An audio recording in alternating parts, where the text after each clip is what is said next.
trop de temps d'explication, mais cause de la trop bref. Pour la Congolais, nous sommes partout.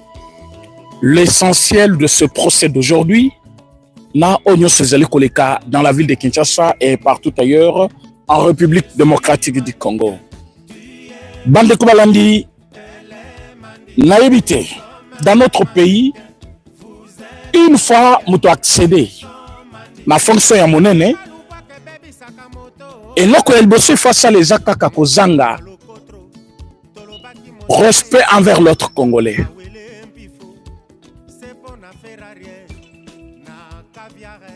Le lobby de Kobalandi, naïbité na naïbisa qui va juger qui mutamba koyoka bango son, soit mutamba kobanga bango, soit mutamba, je ne sais pas, mutamba était ministre de la justice. Et bango nyo sobazaki dans Sénaïe. Mutamba n'a pas à avoir peur de que ça soit parmi Batouana Nyonso.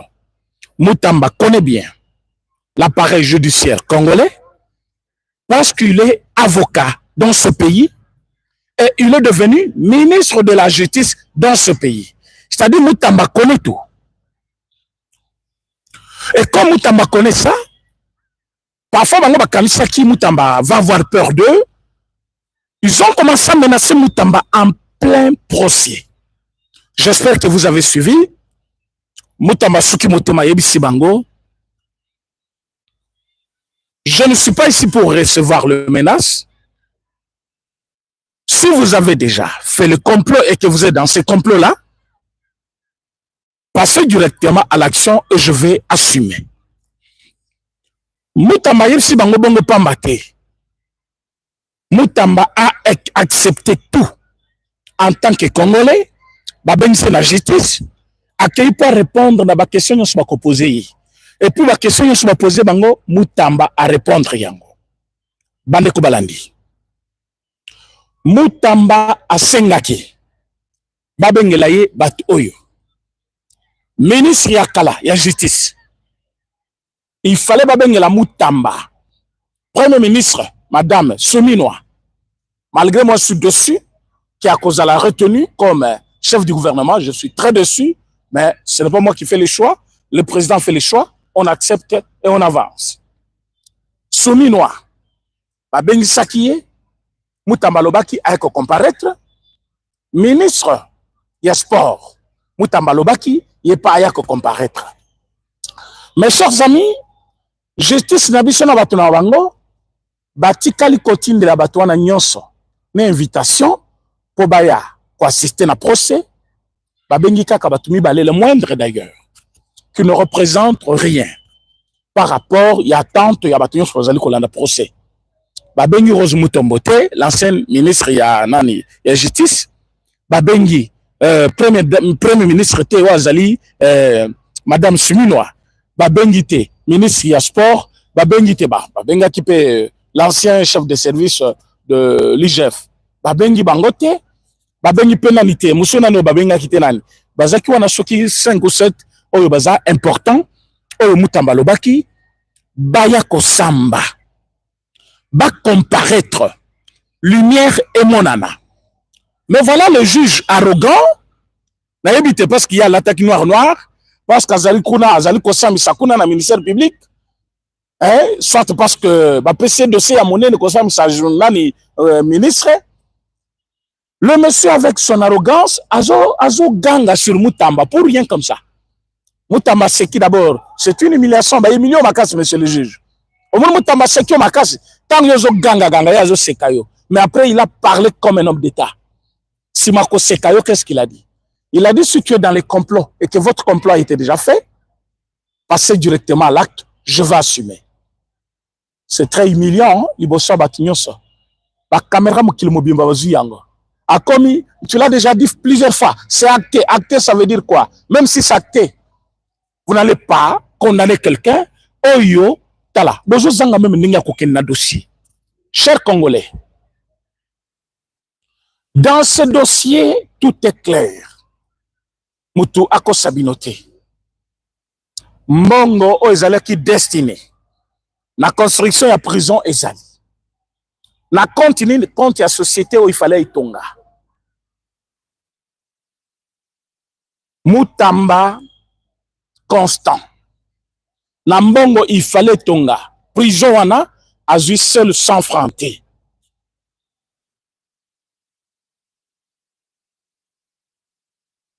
Même pas un seul 100 francs. Maintenant Mutamba dit, pour vous prouver que ma camion sur le déjà théâtre besoin que c'est la République tant. Bon, nous sommes un gouvernement pour rien. Et puis, ça a toute ce manœuvre pour que formation du gouvernement, Mutamba Zanakatite. Bon, et que ce jour-là, j'étais ici, jusqu'à 19h, en train de vous annoncer la sortie du gouvernement. Tout était en place. Je l'ai dit. Madame Tina Salam a commis déjà cité de l'OIA, la présidence. Matériel nyonso ya RTNC, déjà installé. Le président de la République avait déjà une copie, il y a gouvernement, il fallait annoncer Joanna. Mais le président lui-même, il a trouvé que à copie ça yangote pour la raison oyuye azanango. Ba raison go boye zani. Parfois dossier ya Mutamba ils appellent dossier. Il faut traîner ma cambona. Parce que tout est en place pour que batanga dani ordonnance. Mais batanga te. Et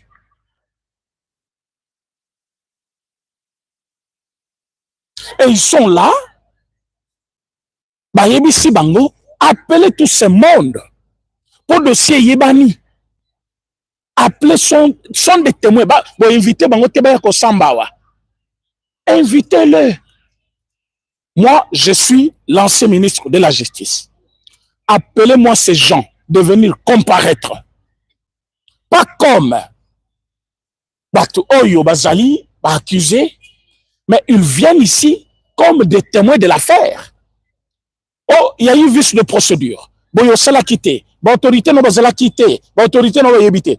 Autorité, il y a Liboso Yamboka, c'est le président de la République. Alors que le dossier a été débattu dans le Conseil des ministres. Autorité Yami Balé, chef du gouvernement. Elle était là dans le Conseil des ministres. Elle connaît les problèmes.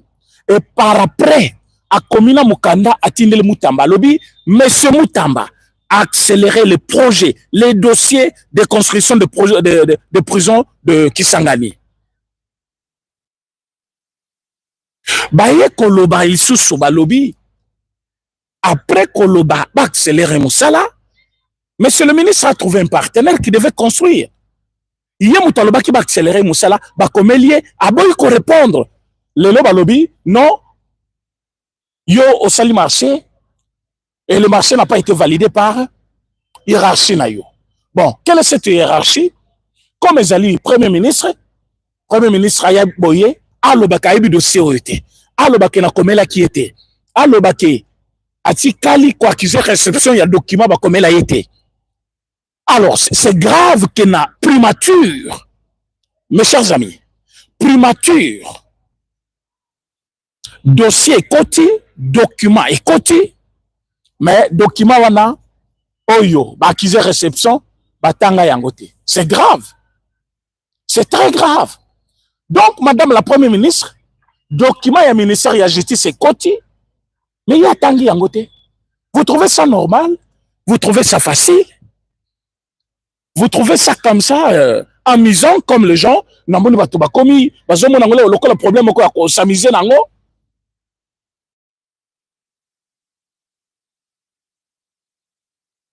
Donc ici, nous parlons de fait de la République. Premier ministre Azali, chef du gouvernement. Nous saluons ces alliés conseillés par les ministres, par le ministre, par le ministère, et Zali coordonné par Premier ministre. Mais ce qui document le ministère de la justice est coti, accusé réception. Alors que la copie existe, Mutamba s'est amené devant la justice avec cette copie-là. Donc il y a une copie d'un document. Quel document? Document où le Premier ministre a accusé réception, c'est-à-dire Moukande Kotagi na secrétariat, na cabinet naïe. Et na cabinet naïe, Bazali censé étudier tous les dossiers Zali Kokotakuna.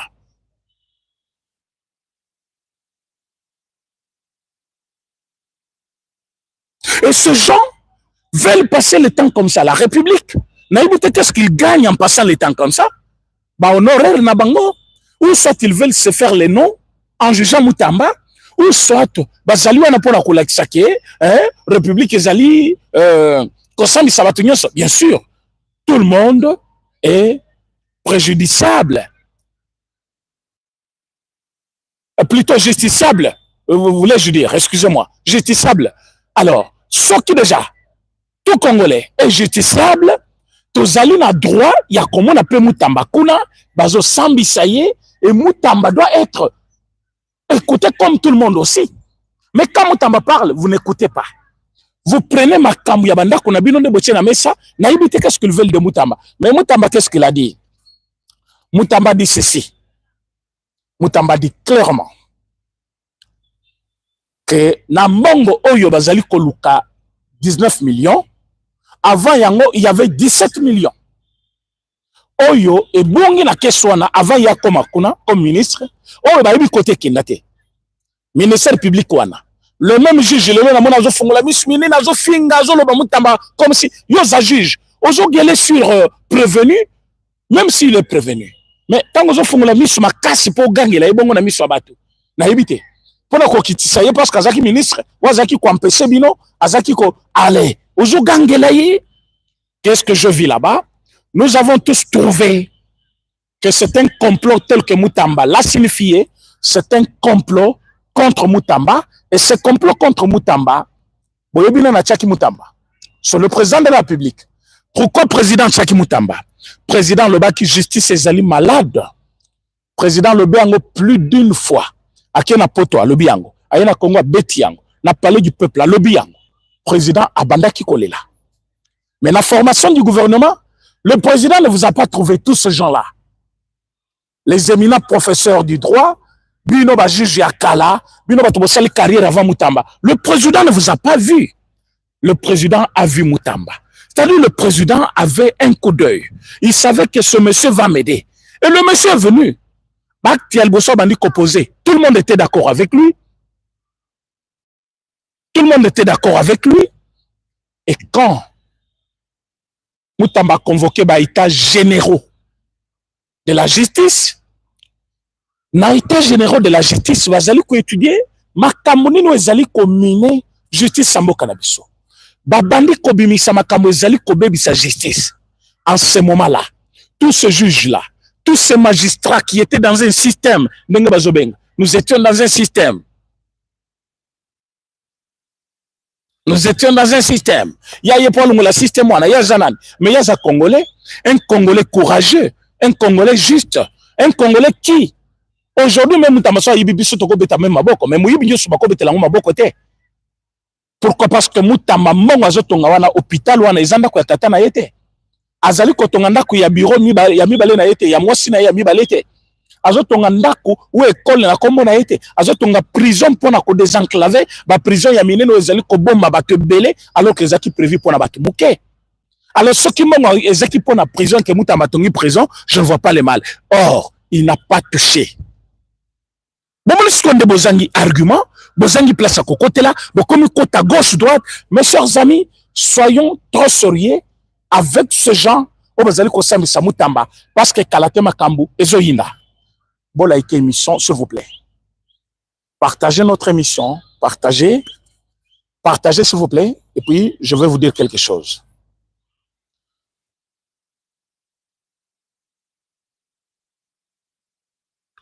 Veuillez s'il vous plaît, like l'émission, vous partagez en gros, parce que nous voulons le maximum de jeunes pour que l'émission soit protégée. Alors, allez-y comprendre pourquoi le directeur de cabinet, Moutamba, Bachela qui est poison.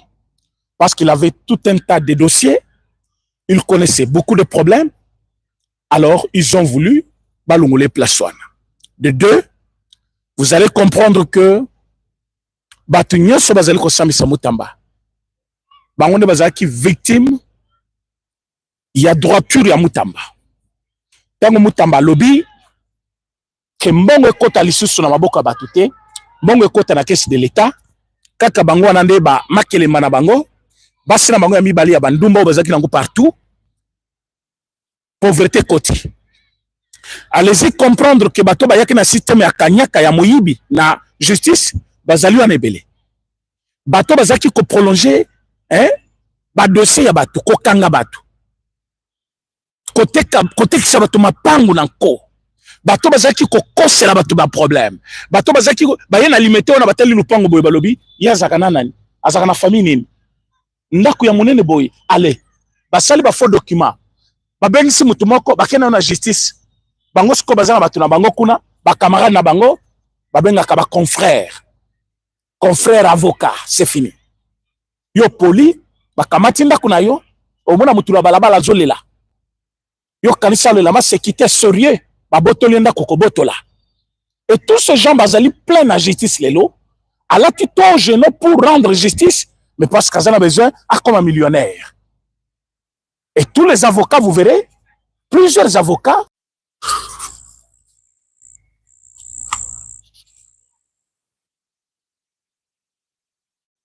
bon allez-y comprendre on n'a pas le choix on n'a pas le choix c'est la connexion nous a fait encore défaut la connexion fait défaut bon ce sont les pannes techniques qui arrivent quand dans le direct ce n'est pas un problème je pense que nous allons continuer notre affaire. Donc je disais, le complot était réel, le complot a été déjà fait. Ceux qui jugent Moutamba ne le jugent pas pour rétablir la vérité. Bazali Kosamisa Moutamba avec l'esprit de les condamner plus tard.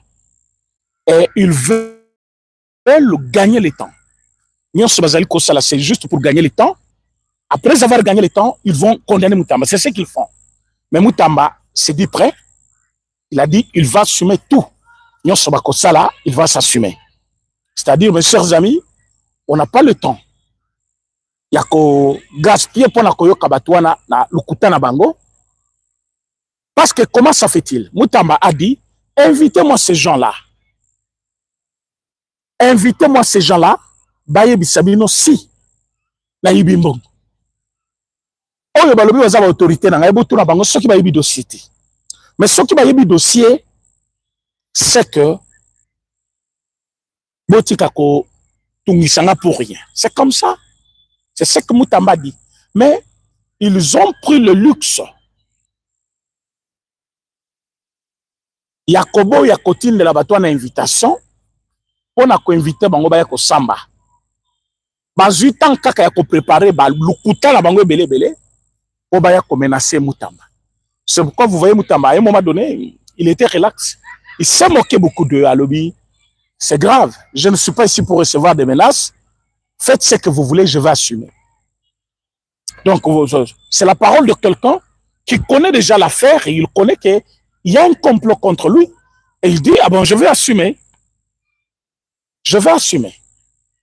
Donc, Bandeko Balandi, partout dans le monde que ce procès c'est un procès de la honte.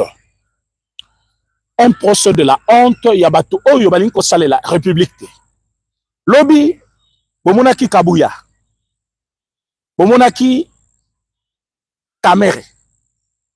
Bomonaki Batilukwebo. Bomonaki Mususwana Sokina Nyana. Basangani na salle moko boye. Bachi ba liste na mesa. Boni bazo contrôler nini? Bazali ko contrôler ba kombo ya batu oyo bango batindaki pour que le président a sélectionné bango comme ministre. Et ils ont même des ministères qu'ils ont proposés au chef de l'État pour nommer batu na bango. Mais quand nous avons le problème dans ces pays, jamais batu na basangana bongo pour trouver ne fût-ce que solution. Na ba problème ya ba Congolais basangana kati. Mais quand il s'agit, il y a un intérêt, il y a un parti politique na bango, comme il faut bâtir na bana kasi na bango, babokilo na bango, bakouze na bango, bana na bango moko baboti, basangani na salle moko je ne sais pas à Gombe où, basangani Kabuya, Kamere, Bochabe, non plutôt, Kamere, Kabuya, nani, Oya, Bahati Lukwebo, et puis l'autre là, c'est qui? Et quand je regardais la photo, je me pose des questions. Vous êtes des politiciens seulement quand il s'agit de postes. Mais quand le président de la République a des problèmes ici, quand la République est attaquée, tout le monde a kabino bosangani pour la solution pour la mbokate. Pourquoi vous êtes prêts à partager vos postes et vous n'êtes pas prêts à trouver la solution? Oyo, mbokezan en besoin. Pas ces à Kinshasa, oui. Mais allez-y, dans Congo profond. C'est là où que vous allez comprendre que le problème est ali. Il y a des coins. Oyo pona kolungwa d'une commune à une autre. Ata moto le kakate kaka vélo. Il y a des coins. Oyo komona ba moto na ba moto mutu ketambola kati. Il y a des coins. Oyo courant pona bango etikala kaka histoire. Il y a des coins où quand même le chef de l'État a martelé, le gouverneur babandi kosala musala. Mais ba grand gaillard zéro wana, o basangani na Kinshasa, o bazali kocha bana kasina bango, o bazali kocha banoko na bango, bazali kocha ba makangu na bango na ba poste. Ils n'ont pas le temps ya kosangana pour trouver solution pour na mboka na biso. Tozaki na makambo ya Rwanda. Bomoni comment chef de l'État à se battre lui-même. Bomoni comment Mutamba oyo lelo bango nyonso bafongoli miso balobi wa condamné. Mutamba a fait un effort. Il a s'allier na président koloba clairement contre Rwanda, qu'on menaçait même Paul Kagame, ce qui a fait de lui l'ennemi juré à Rwandais. Mais là, tout ce monde-là, on a monaki bazozo, oyebi soki salaire wana eza vrai, ndenge bayebisi ngai. Que président ya Sénat soit à $300,000 le mois. Vraiment, il y a un problème. On doit revoir beaucoup de choses. Donc, ça te fait plaisir. Sans essayer, auquel j'ai $300,000. Na moi, mon 30 jours. Yo quelque chose $300,000. Quand yo j'ai $300,000, alors qu'il y a un autre Congolais là-bas, on va foutre à 80,000, on va foutre à 100,000. Et tu es fier pour avoir fait quoi?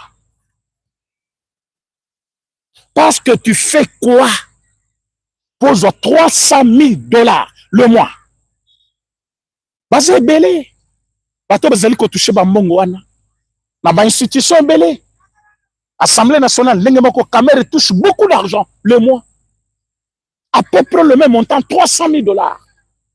Mais ce qui est vrai, parce que tu as dit davantage encore, montant wana toyoka yango. Ce qui est vrai, non, beaucoup de choses, il faut le refaire. On dit $300,000 au côté on a pont. Ah oui, la Kisengani, on a fait un pont à $200,000. Un autre pont à $190,000.